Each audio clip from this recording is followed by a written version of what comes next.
ستاره مرد سپید دم، چو یک فرشته ماهم نهاد دیده بر هم. میان آسمان غنوده بود در آخرین نگاهش، نگاه بی گناهش سروده واپسین سروده بود. دید که من از این پس دل در راه دیگر دارم، به راه دیگر شوری دیگر در سر دارم.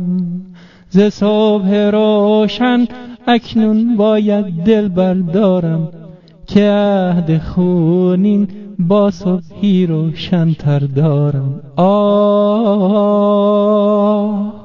به روی او نگاه من، نگاه او به راه من. فرشتگان زیبا به ماتم دل ما در آسمان هماوا.